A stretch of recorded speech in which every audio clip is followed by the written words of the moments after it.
Hello and welcome to our Friday feature. Today we want to talk about the different types of PET recycle. This can sometimes be quite confusing for consumers or markets, but I'd like to try and explain it a little bit more. So PET starts off as a granule form, very small little marbles if you like, that they're actually white in colour, which seems unusual because we know that bottles are clear. But when it is melted down and extruded into the shape of the product, it actually turns clear once it's melted at about 250-300 degrees.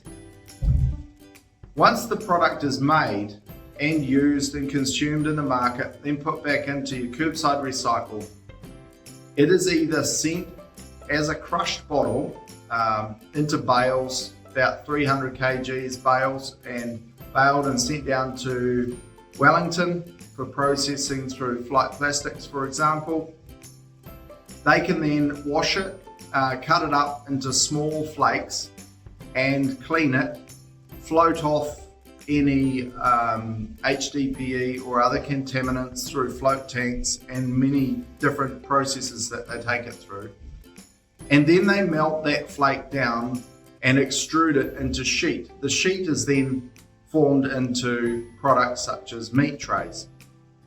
Now that flake can never go back into a bottle here in New Zealand that we're aware of to date. We are working on some projects here which are really exciting, but with that flake it can also be sent offshore to be turned back into a food grade approved resin.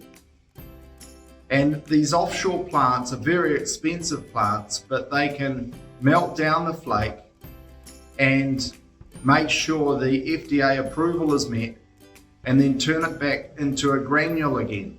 That granule then can be shipped back to us as a manufacturer who can melt it down at 100%, melt it down and could use it just as we would virgin PET. The process to consume or manufacture from recycled PET versus virgin PET is virtually the same. There is very little differences. The main difference you see is in the colour of the product because there is discoloration that comes in through the recycling cycle. So what we're working at here at Waipak is how we could potentially take flake direct into end products.